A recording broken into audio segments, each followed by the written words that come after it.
selamat semuanya. Saya Noveri Maulana kembali lagi dalam video yang ketiga ini. Saya akan berbagi dengan teman-teman mengenai ilmu bisnis secara sederhana, ilmu manajemen dan ilmu marketing, dan juga ilmu komunikasi secara umum ya. Hari ini kita akan berbagi di video ketiga ini. Saya akan membahas mengenai brand. Kalau pada video sebelumnya kita sudah memahami marketing secara sederhana, kita berbicara mengenai STP, segmenting, targeting, positioning, dan kita juga sudah membahas marketing mix, bagaimana 4P dan 7P di dalam dunia marketing, product, place, price, promotion, physical evidence, promotion, people, and then process ya. Nah, di video ini saya akan berbagi dengan teman-teman bagian pertama, P pertama dari marketing mix, yaitu produk. Nah, di dalam produk, hal yang paling kita concern yang kita perhatikan salah satunya mengenai brand. Nah, hari ini kita berbahas mengenai brand ya. Kita akan membahas mengenai brand. Apa itu brand? Kalau diartikan dalam bahasa Indonesia, brand adalah merek ya. Atau juga ada orang melihat atau nama produk. Ada juga orang menyebut sebagai nama produk. Brand itu adalah nama produk. Nah, jika kita merujuk dari beberapa buku, salah satunya buku Brand Management dari Kevin Keller, dan juga mengenai buku marketing dari buku Kotler.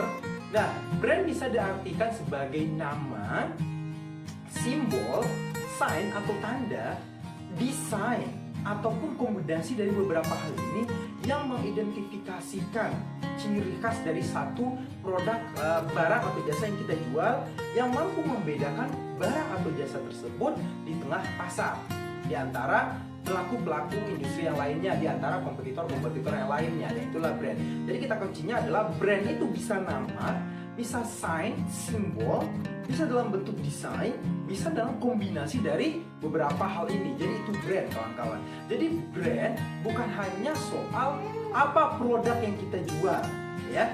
Brand bukan hanya soal namanya saja, tapi warna produk kita, warna kemasannya itu bisa jadi ciri khas. Karena brand ini yang akan menjadi ciri khas produk kita dibanding produk yang lain, dibanding kompetitor-kompetitor kita di pasaran. Nah, kalau begitu, kenapa sebuah bisnis harus memiliki brand? Karena dari tadi kita bicara soal brand itu adalah ciri khas, maka produk yang kita jual di pasar harus menjadi beda dong.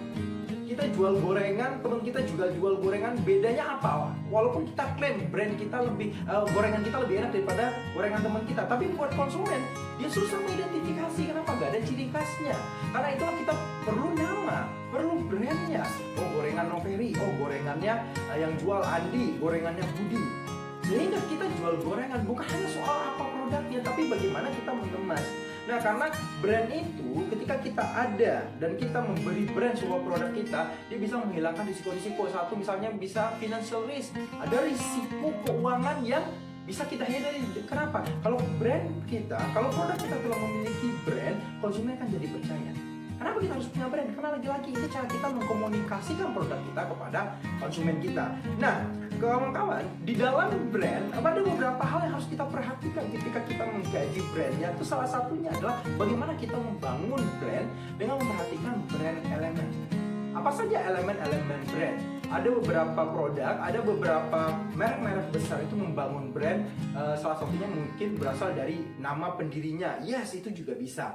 Ada lagi produk-produk lagi yang membuat brand yang unik dengan namanya yang menarik. Apalagi sekarang kalau kita lihat teman-teman yang bikin warung kopi, kedai kopi, bikinlah nama yang sepatah hati mungkin atau seromantis mungkin. Nah, ini mungkin lagi trennya. Tapi yang perlu kita perhatikan ketika kita memilih brand, memilih nama untuk produk kita, harus perhatikan kembali STP, segmenting, targeting, positioning. Saya ingat seorang teman berkisah, dia membangun sebuah brand kedai kopinya, bikin nama yang romantis-romantis, bikin nama yang unik-unik, tapi dia bukanya di sebuah perkampungan.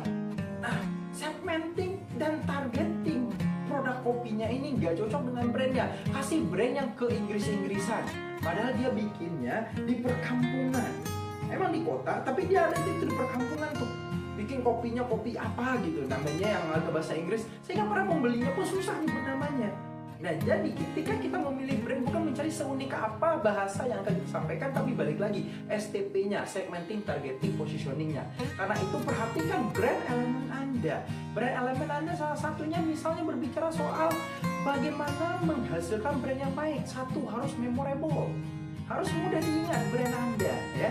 Harus gampang diingat oleh siapa, segmen dan target Anda tadi. Yang kedua, likability-nya harus ada, harus bisa disukai.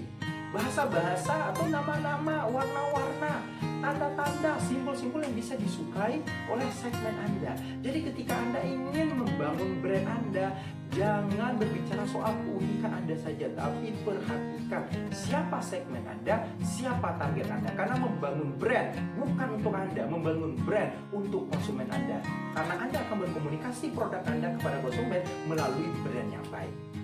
Bagaimana membangunnya? Akan kita bahas di video selanjutnya. Sampai jumpa.